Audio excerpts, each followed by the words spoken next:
Peace, family. This is Brother Harold from HawkTheHerald.com. Back with another reaction video. Remember to please like, subscribe, and share. Let's get right into it. We have a neighbor not charged after killing a black grandfather. Put up the picture full mass. Herleon McLean on the left, a Florida grandfather shot dead on Thanksgiving Day after an altercation with a neighbor who complained about the 72-year-old's loud music. This is a nuisance ordinance violation, not even a law violation statutorily. McLean had gone to the neighbor's apartment downstairs to discuss his complaint. Rose McLean on the right, the victim's wife, said she heard gunshots shortly after her husband walked to the apartment directly beneath theirs. The neighbor acknowledged shooting the grandfather, but told police he actually acted in self-defense. They decided not to charge him with any crimes, but they assured us the investigation continues. Quote, "I heard it and I just flew to the door," Rose McLean told WSNV TV. Quote, "When I looked out, my husband was laying face down in the blood." The neighbor showed no remorse for the shooting in the head. She said, quote, "He wasn't sorry. He was just standing, looking at me with his gun in his hand the same way," Rose McLean said. Quote, "And I go up to him and say, 'Why did you shoot my husband? Why?' And he said to me, quote, 'If I didn't shut my mouth, he would shoot me too,' end quote. Paramedics were unable to revive the grandfather, who had been celebrating the holiday with his family. McLean, who drove for a private bus line, was the father of two sons and a grandfather. Police said McLean and the neighbor had gotten into a fight before the shooting.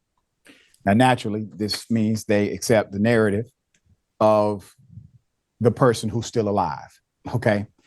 The unidentified neighbor, quote, "cooperated with detectives," end quote, and told detectives during an interview that he acted in self-defense.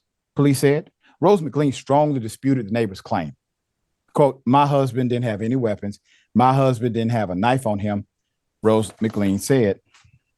Once the investigation is complete, the Broward County State Attorney's Office will determine if charges should be filed. And so basically the way this works, you have a jurisdiction that basically is friendly to, let's just say, gun owners. I'll put it that way. This guy, Harold Pryor, is the state attorney for Broward. Once that investigation is complete, which, by the way, is interesting because an investigation can be biased in their findings. They don't make a decision to prosecute. They just simply send the findings over to Mr. Pryor. All right, so stand your ground laws. Let's talk about them. Quote, "If Trayvon Martin was of age and armed, could he have stood his ground on that sidewalk? And do we actually think that he would have been justified in shooting Mr. Zimmerman, who had followed him in a car because he..." We already know the answer to that question. Of course not. We already know that these laws, especially laws like this, does not apply equally to us or equally to black folks at all. That we already know. Had it been the other way around, we already know what the outcome would have been. He felt threatened. Several years later, in a report published in 2020 called "Stand Your Ground Kills," the Giffords Law Center to Prevent Gun Violence offered a response. Statistically speaking, the answer is no. Unequal application of the law. Of course. When controlling for variables, the odds of white on black homicide being found justified in 281% is 281% greater then the odds of white-on-white homicide is found justified, according to Professor John K. Roman, whose research was based on the FBI supplementary report on homicides, which, unlike other data sheets or sets, takes into account the final disposition of the proceeding, not simply the charge.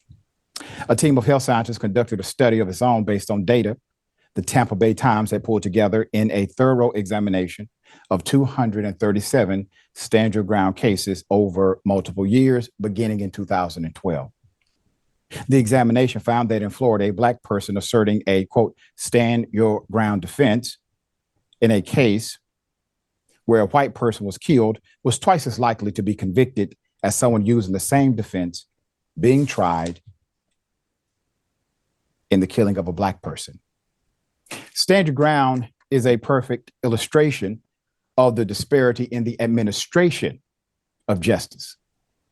And if the victim were Black and the alleged killer asserting the stand your ground defense is white, he would have a better than double the odds of being let go, Roman's research found. The research also found that if you're just Black, period, and you happen to die, that you are typically not going to have the same, benefit of the doubt, that you are not somehow the aggressor. You're not here to tell your side of the story, though. So these are the nuances of the justice system. Once again, statutorily, the laws seem quite the Which is nothing new. Been going through this long enough to where now we should be sure and certain that the laws don't work in our favor, and then it's not intended to. It is intended, the laws are intended to favor the enemy, the slave master's children. The laws were not written with us in mind, or are written to serve or to protect us, but the opposite. same, right? The rule book is for review, but the application of justice is the bias. All right, Ben, hell of a thing. The man is celebrating Thanksgiving dinner. He's 72 years old. There's a noise complaint because the apartments have thin floors. That's why.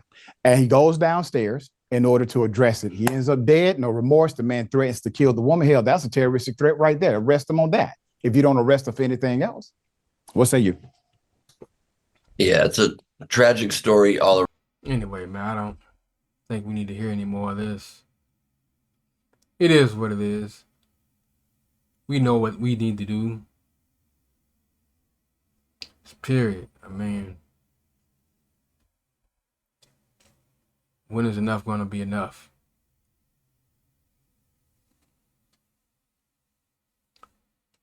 We have to solve our own problems. We have to be the solution to our own problems. If not, can't say this enough. Things like this are going to continue to happen. We have to come together. Period. But anyway, that's my take on this. I ain't going to say any more. It is what it is.